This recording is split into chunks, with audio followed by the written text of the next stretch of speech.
제가 웬만한 찬양은 거의 다 안다고 생각을 하는데 이런 처음 듣는 찬양을 통해서 은혜를 받을 때 참 가슴이 뛰고 감격이 있습니다.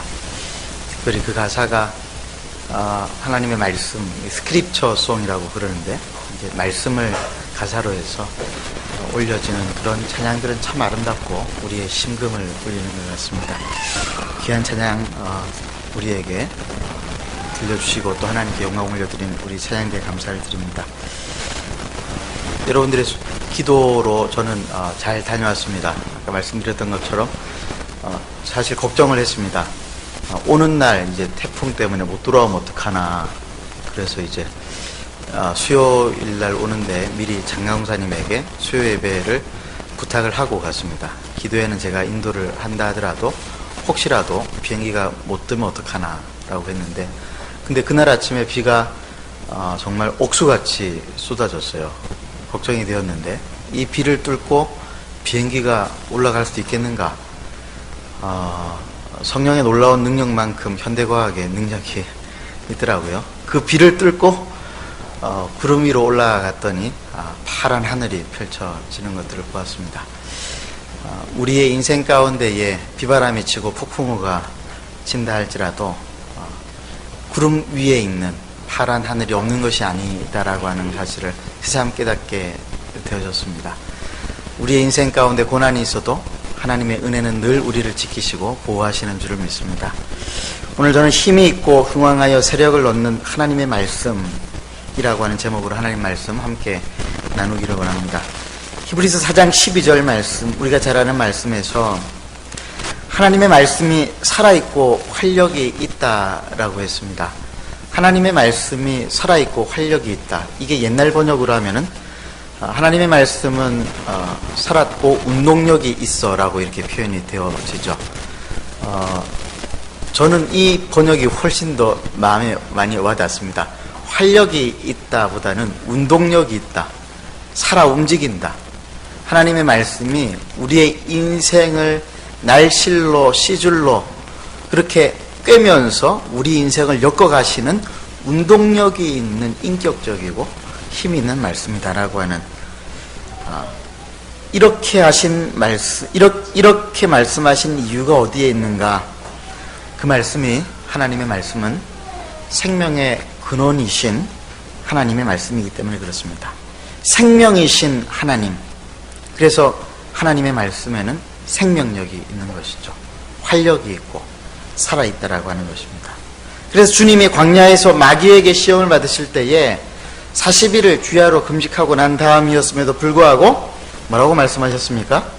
사람이 떡으로만 살 것이 아니요 하나님의 말씀으로, 하나님의 입에서 나오는 말씀으로 살 것이라고 말씀을 하시면서 믿는 자의 생명은 하나님의 말씀을 통해서 나온다라고 하는 것을 밝혀주셨습니다. 그러므로 생명력 있는 하나님의 말씀, 이 말씀에 우리가 집중할 때에 이 말씀은 죄인인 우리를 생명이신 하나님께로 이끌어 가십니다. 생명력이 있는 하나님의 말씀이 죄인인 우리를 하나님께로 이끌 때에 우리는 하나님의 통치와 다스림을 받게 되죠. 하나님의 통치와 다스림 속에서 진짜 산다라고 하는 것은 이런 것이구나. 정말 활기차게 생명력 있게 살아간다라고 하는 것은 이런 것이구나라고 하는 것을 우리는 하나님의 말씀을 붙잡고 하나님의 통치와 다스림을 받게 되어질 때 경험하게 되는 것입니다. 하나님의 통치와 다스림을 받는다라고 하는 것은 조금 더 설명을 하자면은 우리가 생명의 말씀에 반응하고 순종하며 살아간다라고 하는 것입니다. 하나님의 말씀을 우리가 읽고 듣고 또 은혜를 받는데 그 정도로 그치는 것이 아니고 그 말씀에 순종하고 그 말씀에 복종하여서 살아가게 된다라고 하는 것입니다. 그럼으로써 우리가 생명력이 있고 활기찬 삶을 살 수가 있는 것이죠. 그럼 반대로 우리가 하나님의 말씀을 읽지 않고 또 읽었다 하더라도 그 말씀대로 순종하여 살기를 원치 않을 때는 어떻게 되겠습니까? 생명이 떠나가게 되는 것입니다. 생명이 죽게 되는 것이죠. 생명이신 하나님의 다스림을 거부하니까 우리 안의 생명력은 약하여지고 삶의 활력도 점점 약해지는 것입니다. 그래서 많은 말씀 묵상 책들 그 타이틀을 보면은 우리 CMI에서는 일용할 양식이라고 그러죠. 일용할 양식. 영어권에서는 데일리 브레드라고 하는 그 말씀 묵상 책이 있습니다. 또 매일 성경이라고 하는 또 말씀 묵상 책도 있죠. 생명의 말씀이라고 하는 책도 있습니다. 사실 똑같은 말입니다. 그 책들이 의미하는 바가 뭡니까? 매일매일 순간순간 그리스도인은 하나님의 말씀을 붙잡고 그 말씀대로 순종하며 살아가지 아니하면은 죄인인 우리의 힘으로는 이 광야 같은 세상에서 단 한순간도 버틸 수가 없다라고 하는 의미겠죠. 그래서 매일 성경, 일용할 양식, 그리고 데일리 브레드, 또 생명의 말씀이라고 이름을 붙였죠. 근데 매일매일도 사실 길죠. 순간 말씀, 이런 건 안 나오는지 모르겠습니다. 하나님의 말씀을 우리가 붙잡지 않으면은 우리가 살 수가 없다라고 하는 것입니다. 말씀을 통해서 하나님 나라를 경험한다라고 하는 것은 우리가 말씀대로 순종할 때 우리 안에 역사하시는 성령께서 일하시는 생명력을 경험하는 것이죠. 우리는 우리 마음대로 살기를 원해서 하나님의 말씀을 떠나서 살 때가 얼마나 많습니까? 그때 우리에게 나타나는 현상이 무엇입니까? 한마디로 이야기하면 무질서입니다. 혼돈입니다. 우선순위를 분별하지 못합니다. 감정과 환경에 휩싸이게 됩니다. 근데 우리가 말씀을 받아들이고 단순히 말씀을 읽고 은혜를 받는 것을 말씀을 받아들인다라고 하는 것이 아닙니다. 이게 우리가 착각해서 안 되는 거예요. 말씀을 읽고 은혜를 받았다, 깨달았다, 내가 말씀대로 사는 것인가? 그렇지 않죠. 그 말씀을 생명으로 받아들이고 그 말씀으로 내 생각, 감정, 계획, 의지를 비추어서 분석을 해가지고는 이거는 하나님의 뜻이다. 그러면 내가 받아들이고 이거는 하나님 뜻이 아니다 라고 생각되면 과감하게 버리고 살아가는 것이 말씀을 받아들이는 것이죠. 그러면 죄인인 나의 약하고 악한 것들 얼마나 많이 있습니까? 약한 것들이 많습니다. 악한 것들도 많습니다. 그런 것들이 회복되고 치료되고 새로운 질서가 세워지게 되는 것입니다. 이것이 말씀을 통해서 하나님 나라를 경험한다라고 하는 이야기입니다. 요한복음 8장 32절에 더 구체적으로 이 말씀의 은혜를 통해서 말씀을 따라 순종하며 살아간다라고 하는 것에 대해서 우리 주님께서 말씀하시기를 요한복음 8장 32절 함께 읽겠습니다. 시작. 진리를 알지니 진리가 너희를 자유케 할지니라. 진리로 말미암아 자유케 되어지는 것들을 경험하는 거예요. 나를 얽어매고 가두고 있는 악한 것들 그리고 약한 것들 더 이상 매이지 않습니다. 아마 여러분 그런 것들이 많이 있으시죠. 여러분들 속에 있는 약하고 악한 것들 얼마나 거기에 매여 있었고 붙잡혀 있었습니까? 그런데 살아있고 활력이 넘치는 생명의 말씀이 우리를 얽어매고 있던 약하고 악한 것들로부터 여러분들을 자유케 하지 않았습니까? 그래서 사도 바울이 우리가 죄와 죽음의 권세로부터 해방되어서 다시는 죄의 종이 되지 않을 것이라고 말씀을 이렇게 하셨죠. 로마서 8장 2절 말씀 함께 읽겠습니다. 시작. 그리스도 예수 안에 있는 생명의 성령의 법이 죄와 사망의 법에서 너를 해방하였습니다. 또한 말씀을 통해서 하나님 나라를 경험한다라고 하는 것은 기적과 이사를 경험하는 것이라고도 할 수 있습니다. 성령께서 역사하시면은 병도 고침을 받는 줄로 믿습니다. 야고보 사도는 그래서 병 낫기를 위해 기도하고 교회 장로를 초청해서 믿음의 기도를 받으라고 했습니다. 야고보서 5장 14절에서 16절 함께 읽겠습니다. 너희 중에 병든 자가 있느냐? 그는 교회 장로들을 청할 것이요 그들은 주의 이름으로 기름을 바르며 그를 위하여 기도할지니라. 믿음의 기도는 병든 자를 구원하리니 주께서 그를 일으키시리라. 혹시 죄를 범하였을지라도 사하심을 받으리라. 그러므로 16절 시작. 그러므로 너희 죄를 서로 고백하며 병이 낫기를 위하여 서로 기도하라. 의인의 간구는 역사하는 힘이 큼이니라.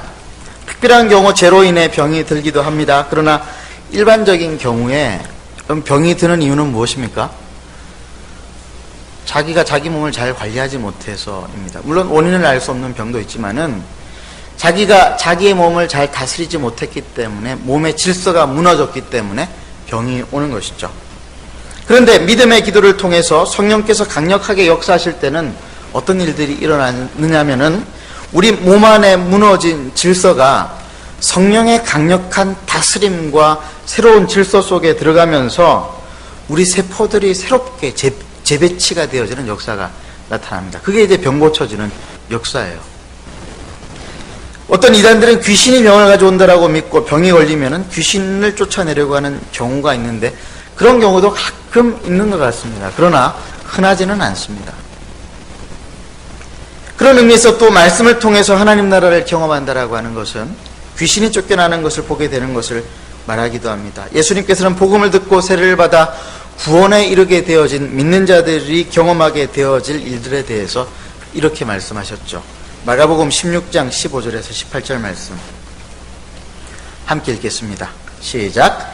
또 이르시되 너희는 온 천하에 다니며 만민에게 복음을 전파하라. 믿고 세례를 받는 사람은 구원을 얻을 것이요 믿지 않는 사람은 정죄를 받으리라.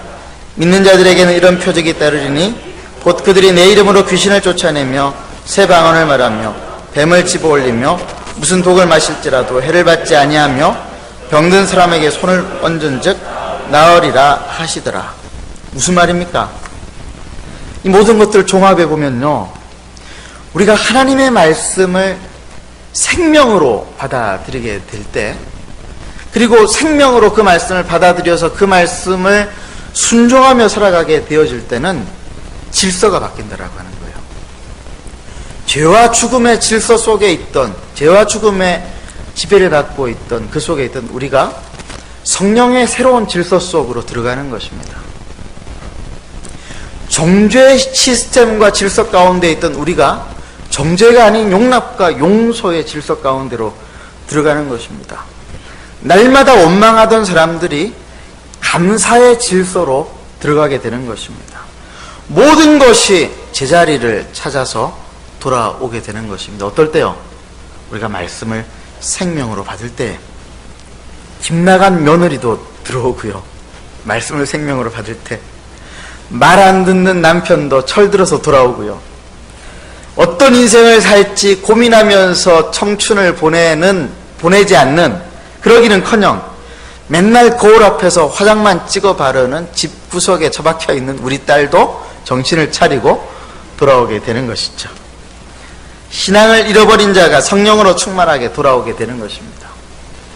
꿈과 비전이 없이 자기의 야망을 쫓아 살아가던 청년들이 참된 소명이 무엇인지, 비전이 무엇인지를 깨닫고 주님 앞으로 돌아오는 것입니다. 모든 제자리에 없던 것들이 다시 제자리를 찾아서 돌아오게 하는 이것이 말씀의 역사예요. 이게 말씀의 역사예요. 근데 어떤 때, 그 말씀의 역사는 어떤 때 나타납니까? 복음을 받아들이고 하나님의 말씀을 생명으로 받아들일 때란 말이에요. 생명으로 받아들일 때. 그때 우리는 예수님과 더불어 하나님 나라가 이 땅에 임하는 것을 보게 될 것입니다. 여러분, 수양에서 정재순 선교사님이 하셨던 말씀이 회복과 반격에 대한 말씀이었는데 바로 이것이에요. 회복과 반격. 말씀의 역사는 나를 회복시키고 회복되어진 나를 통해서 세상을 향하여서 반격하여 하나님 나라는 침노하는 자의 것이라고 하지 않았습니까? 하나님 나라가 세상을 향하여서 침노에 들어가는 것입니다. 그럼 여러분들에게 한번 물어보겠습니다. 여러분들의 삶에 회복이 있습니까? 한 가지 더 질문을 드리면, 여러분의 삶에 반격이 있습니까? 반격은커녕 혹시 회복도 잘 되지 않고 있지 않습니까? 요즘 왜 그렇게 그 아로나민 골드 선전을 많이 하는지 모르겠어요. 먹었을 때와 먹지 않았을 때를 비교를 해보래요. 그러니까 저도 사 먹고 싶더라고요. 이제 40대 중반을 넘어가고 있으니까 이제 눈꺼풀이 이제 처지고, 저는 이제 피곤해지면은 눈썹이 파고 들어가지고 굉장히 힘들어요. 조금만 이제 힘들어지면 그렇게 되어지니까, 그럴 때 이 아로나민 골드 딱 눈에 이렇게 들어오는 것이죠. 저거 먹으면 회복될 수 있는가? 아닙니다. 눈꺼풀이 펴지기는 하겠지만은 진정한 회복은 있을 수 없는 것이죠. 우리의 삶의 회복과 반격이 나타나기를 우리는 간절히 바라야 하는데, 그러기 위해 해야 할 일이 무엇인가? 말씀을 붙잡는 것입니다. 말씀을 이해하고 은혜를 받는 것으로 말씀을 붙잡는 것이 아니에요. 그 말씀을 생명으로 여기고 말씀대로 살아내는 것이 말씀을 붙잡는 거예요. 목마른 사슴이 광야 가운데에서 헤매면서 물을 찾아 헤맨다라고 했는데, 그때 어떤 심정으로 헤매겠어요? 물을 찾으면 살고 물을 찾지 못하면 죽는 거예요. 단순히 물을 찾아도 되고 물을 찾지 않아도 그만이다라고 하는 그런 생각이 아니에요. 광야 같은 세상에서 우리가 어떻게 반격하고 회복할 수 있는가? 생명이신 하나님의 말씀을 붙잡되 내가 이 말씀을 찾지 못하면 죽을 수밖에 없다라고 하는 생각을 가지고, 그런 간절함을 가지고 말씀의 은혜를 받기를 사모할 뿐 아니라 그 말씀대로 살아나기로 작정하고 살아내야 되는 거예요. 내가 이 말씀대로 살아내지 못하면 내 영혼이 죽는다, 내 삶에 생명이 없다라고 하는 사실을 인식하고 목숨을 걸고 말씀 앞에 나가는 거예요. 이게 말씀을 붙잡는 삶입니다.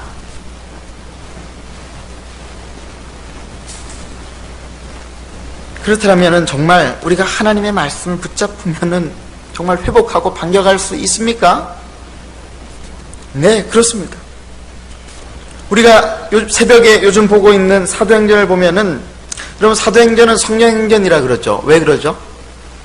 성령의 역사를 쭉 이렇게 기록했다고 성령행전이라 그러죠. 근데 여러분 자세히 보면은 사도행전은 성령행전인가 동시에 말씀행전이에요. 말씀의 역사의 기록이 사도행전이에요. 베드로의 설교를 통해서 예루살렘 교회가 세워졌습니다. 베드로가 여러 차례 설교했어요. 그 설교를 통해 어떤 일이 일어났습니까? 사람들이 회개했습니다. 그러면 형제들아, 이제 우리가 어찌할꼬? 회개의 역사가 나타났습니다. 그리고 회개하기만 하는데 그치지 않았습니다. 말씀에 순종하여서 내 것을 내 것이라고 소유한다라고 여기지 아니하고 가난한 사람들과 함께 나누면서, 사랑을 나누면서 섬기면서 살아갔습니다. 순종하기 시작했습니다. 그럴 때 어떤 일들이 나타났습니까? 성령의 놀라운 눈에 보이는 기사와 표적들이 나타났습니다. 병 고쳐지는 역사, 귀신이 쫓겨나는 역사, 교회가 세워지는 역사, 사람이 세워지는 역사. 여러분 사도행전을 보시면은 교회가 세워진다라고 할 때 그 교회가 세워진다라고 하는 말이 무슨 말이겠어요? 사람이 세워진다라고 하는 거예요. 사람이 세워진다라고 하는 거예요. 요한의 세례밖에 알지 못하던 사람이 예수 그리스도의 복음을 제대로 듣고 난 다음에 그 말씀대로 회복되어서 교회의 리더로 세워지는 것들이 사도행전의 곳곳에 나타나고 있습니다. 예수님을 핍박하던 사울이라고 하는 그 젊은 청년이 다메섹 도상에서 예수 그리스도의 말씀을 듣고 변화되어져서 이방 가운데에 전무후무한 성령의 역사를 가져다주고 복음의 역사를 나타내었던 이방의 사도가 되어집니다. 그뿐이겠습니까? 사도 바울을 통해서 말씀을 가르치는 수많은 수고와 노력과 헌신을 통해서 디모데와 아볼로와 수많은 사람들, 평신도 지도자들이 세워지고 목회자들이 세워지고 선교사들이 세워졌던 것이죠. 사람이 세워지는 거예요. 이게 성령의 역사의 가장 중요한 부분 중에 한 가지는 이 사람이 세워지는 역사라고 저는 믿습니다. 저는 우리 한마음교회에 이런 역사가 좀 나타났으면 좋겠어요. 사람이 세워지는 것입니다. 누가 될지 몰라. 옆에 있는 분들 한번 바라보세요. 여러분 잘 봐두십시오. 이분이 앞으로 어떤 일들을 하게 되실지, 어떤 놀라운 하나님 나라에 쓰임받게 되어지는 사람이 되어질지. 스데반의 설교는 순교를 낳았습니다. 그리고 핍박이 시작되었습니다. 그런데 환난 중에도, 그때에도, 핍박 중에도 성령이 충만하여 하나님의 말씀이 생명이라고 믿는 자들이 두루 흩어져서 뭐라고 했느냐? 복음의 말씀을 전하였다라고 했습니다. 그러자 어떤 일들이 일어났습니까? 유대 땅이 아니라 예루살렘과 유대와 사마리아를 벗어나서 이방인들의 도시마다 하나님 나라가 침노에 들어갔습니다. 귀신이 떠나가고 병자들이 고침을 받고 각 성마다 큰 기쁨이 나타났다라고 사도행전 8장에는 기록하고 있습니다. 누가는 이런 모양을 가리켜서 하나님의 말씀이 점점 왕성해 갔다. 하나님의 말씀이 점점 왕성해 갔다.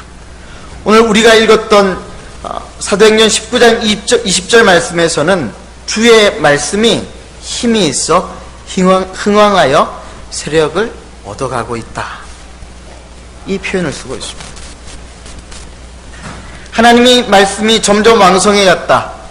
주의 말씀이 힘이 있어 흥왕하여 세력을 얻어간다라고 하는 것은 무슨 말입니까? 성경 공부가 많아지는 것을 말할까요? 부흥 집회를 많이 하는 것을 말합니까? 아니겠죠. 생명의 말씀이 약속하신 바 그 말씀대로 살아갈 때 생명이 넘치고 성령의 능력으로 구질서들이 새로운 질서로 바뀌어져 가는 상황을 두고 하시는 말씀입니다. 하나님 나라는 말에 있는 것이 아니라 능력에 있으니까요. 하나님 나라는 말에 있는 것이 아니라 능력에 있으니까요. 열매들이 나타나는 것이죠. 사람들이 변하는 것입니다. 악한 문화가 선한 문화로 바뀌어지는 것입니다. 여러분, 이 말씀의 역사를 사모하십니까? 그 말씀의 역사가 여러분들에게 들어오길 바라죠. 이 말씀의 역사가 여러분 자녀들에게 나타나길 바라시죠. 유치부 성경학교 이제 이번 주 토요일 주일에 있는데 유치부 어린이들에게 하나님의 말씀이 강력하게 임하면은 어떤 일들이 일어납니까? 이 역사가 나타납니다. 말씀이 아이들의 마음 가운데 깊이 심겨져서 그 말씀이 움직이기 시작할 때, 활기 있게 움직이기 시작할 때 이 역사가 나타나는 것이죠. 여러분, 이방인들의 지역에 이런 말씀의 역사가 나타났다라고 하는 것은 당시 유대인들로서는 상상할 수 없는 일이에요.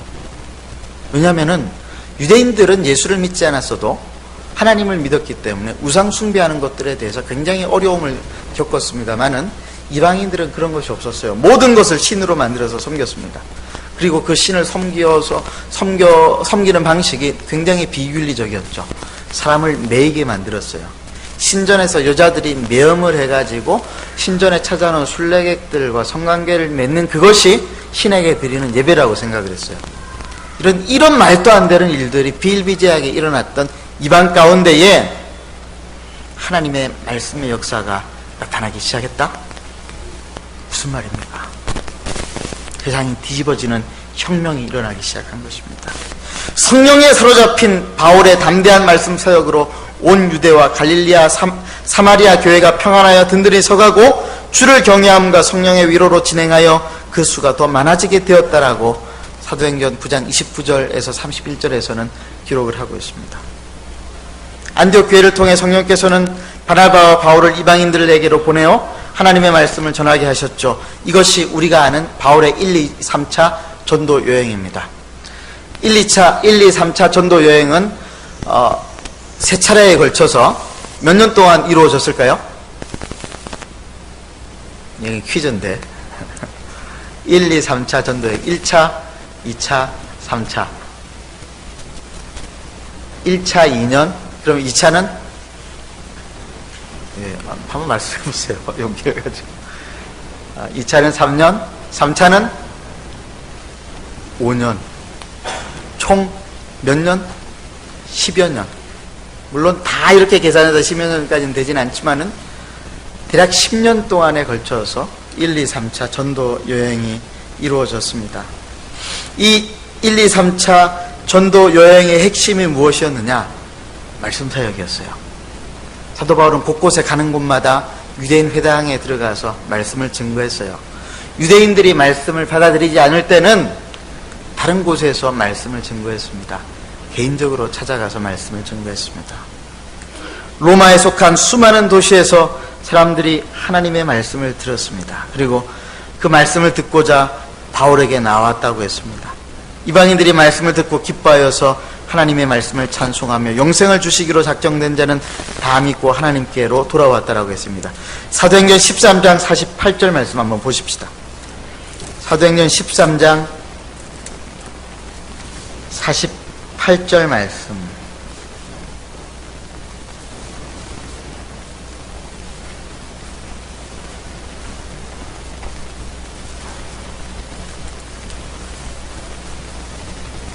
함께 읽겠습니다. 시작. 이방인들이 듣고 기뻐하여 하나님의 말씀을 찬송하며 영생을 주시기로 작정된 자는 다 믿더라. 이방인들이 듣고 기뻐했다고 했습니다. 무엇을 기뻐했습니까? 말씀을 듣고 기뻐했습니다. 말씀을 기뻐했다는 말이에요. 왜요? 자신들이 지금까지 이것이 진리다라고 믿고 살아왔던 것보다도 훨씬 더 뛰어난 말씀, 그리고 권세 있고 능력 있는 말씀, 이 말씀대로 살아봤더니 생명이 있고 활기가 넘치고, 이 말씀대로 살아봤더니 회복되고, 또 이 말씀대로 살아봤더니 행복하고 기쁨이 있더라고 하는 것이죠. 그러니까 말씀을 기뻐하지 않을 수가 없는 거예요. 그 말씀을 찬양했다고 했습니다. 하나님의 말씀을 찬송했다. 하나님의 말씀을 찬송했다는 말은 제가 알기로는 성경에 이 구절밖에 없는 것 같아요. 하나님을 찬송했다라고 하는 말은 많이 있는데 성경에 하나님의 말씀을 찬송했다. 왜요? 그 말씀은 권세 있고 능력 있는 말씀이었으니까. 내 삶을 죄와 사망의 권세로부터 끄집어내어서 진리 안에 자유케 하고 이 땅 가운데 당당하고 힘있게 살아갈 수 있게 만들어 주었으니까요. 3차 전도 여행 중에 바울은 에베소에 머물면서 두란노 소원에서 2년 동안 날마다 하나님의 복음을 강론하였다라고 했습니다. 오늘 이게 우리가 읽었던 본문의 앞에 배경이에요.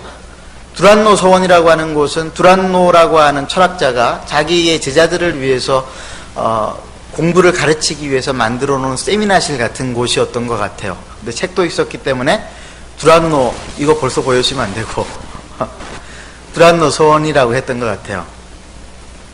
근데 그 두란노 소원으로 가게 되어진 이유는 유대인 회당에서 말씀을 증거했을 때, 하나님 나라의 도를 증거했을 때 유대인들이 그 말씀을 거부했기 때문이에요. 그래서 제자들을 따로 세워가지고 두란노 소원에서 2년 동안을 매일 말씀을 강론했대요. 말씀을 강론했던 시간에 대해서 어떤 헬라어 사본에는 오전 11시부터 오후 4시까지였다라고 기록을 하고 있는 사본이 있습니다. 사람들이 그때는 잘 일하지 않는 시간이었답니다. 힘들어서, 날씨가 좋지 않아서. 근데 그 좋지 않은 상황 속에서 매일 모여가지고, 그럼 11시부터 4시까지면 몇 시예요? 몇 시간이에요? 5시간을 매일 말씀을 강론했대요. 우리 수양회 때 몇 시간 말씀 강론 들었습니까? 1시간 반, 오전, 저녁 1시간 반이었어요. 3시간. 쉽지 않으셨죠? 쉽지 않으셨죠? 그러니까 고개를 끄덕이면은, 그럼 제가 굉장히 난감해지는데. 5시간을 매일 강론했어요. 하나님 나라의 도를. 어떤 일들이 일어났습니까? 아시아에 사는 자는 유대인이나 헬라인이나 다 하나님의 말씀을 들었다. 우리 말씀 보십시다. 사도행전 19장 10절.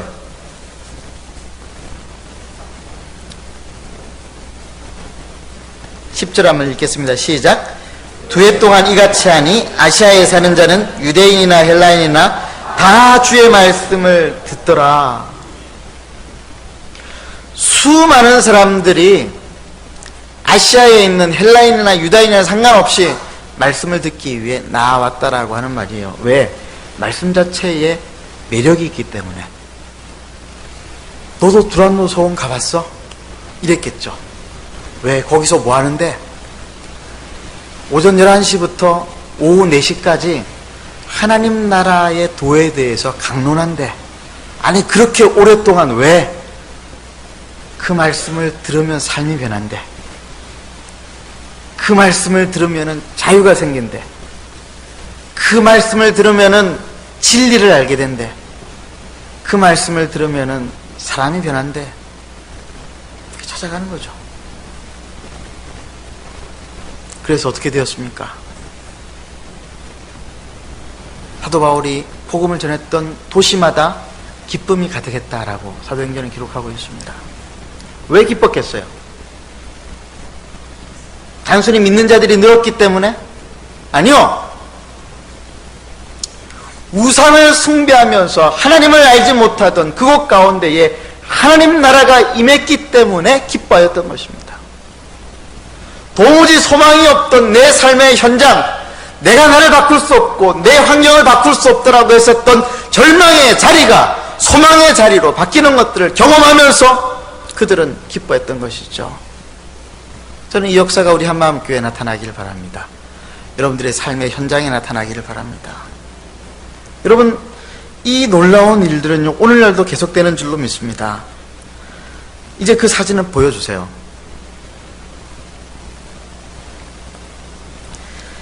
여러분, 이 사진은 2017년 올해예요. 얼마 전에 파키스탄 카라치라고 하는 파키스탄에서 가장 큰 도시에서 있었던 우정 페스티벌이라고 하는 그런 전도 집회였어요.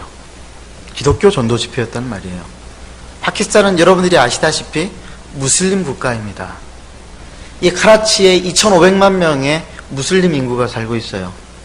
그런데 이곳에 숫자가 지금 얼마나 될 것 같아요? 요즘 워낙 이 숫자 세는 방식이 쉽지가 않아가지고 CNN 뉴스에 의하면 100만 명이었대요. 100만 명이. 제가 깜짝 놀랐어요. 이게 진짠가? 요즘 우리 젊은 애들 하는 말로 이거 실화임? 그래서 제가 찾아봤어요. 한글로 이렇게 소개되어진 뉴스들이 워낙 가짜들이 많아가지고 제가 영어로 되어진 그 뉴스들을 찾아봤어요. 진짜더라고요. 근데 이런 일들이 이 일 한 번밖에 없었느냐? 그게 아니고 제가 파키스탄 가스펠 컨퍼런스 이렇게 해서 구글링을 통해 가지고 이렇게 그 뉴스들을 찾아보니까요, 최근 몇 년 동안에 파키스탄이 무슬림 국가임에도 불구하고 수많은 사람들이 복음 전도 집회를 했더라고요. 수십만 명의 사람들이 모이고 수천 명의 사람들이 모이는 복음 전도 집회가 곳곳에서 있었더라고요. 그 다음 그림 한번 보여주세요. 이거는 또 다른 집회입니다. 2015년에 있었던 카라치 복음 집회예요. 한국 목사님이 가서 집회를 인도하고 오셨어요. 그 다음 그림 보세요. 같은 이제 집회에 여자들과 남자들이 따로따로 이렇게 앉아있죠. 남녀가 유별한 나라이기 때문에. 그 다음 그림 보시면은 이거는 이제 카라치 스쿨이라고, 제가 보니까 광림교회에서 카라치에 학교를 만들었더라고요. 기독교 학교를 만들어가지고 그 아이들을 모아놓고 복음을 가르치는 거예요. 말씀을 가르치는 것이죠. 말씀이 선포되어지고 선포되어진 말씀을 생명의 말씀으로 받아들일 때 어떤 역사가 나타난다고요? 새로운 질서가 나타납니다. 삶의 혁명이 나타납니다. 사람의 힘으로서는 할 수 없는 나의 삶의 좌절과 절망들이 소망과 믿음으로 바뀌게 되었습니다. 이 일들이 우리 한국이 아닌 파키스탄에서 지금 일어나고 있다고 한다면, 오늘 우리가 하나님의 말씀을 생명이라고 여기고 그 말씀대로 살아가기로 우리가 헌신하고 결단했던 우리 한마음교회, 우리 한국교회에서는 왜 안 일어나는 것입니까? 왜 그렇습니까? 목마른 사슴처럼 말씀을 생명으로 알고 찾아가는 일들이 없기 때문에 그렇지는 않습니까? 만약 우리가 살았고 운동력이 있는 삶을 살기를 원한다면, 그리고 그 질서를 거부하고 새로운 성령의 질서 안에 들어가서 살기를 원한다면 우리는 이 하나님의 말씀을 붙잡아야 합니다. 말씀의 은혜를 받고 말씀 앞에 나를 처복종시켜 그 말씀대로 살아내어야 합니다. 그때 우리의 삶 가운데에 하나님 나라의 놀라운 역사가 나타나게 되어질 줄을 믿습니다. 이 시간 함께 기도하십시다.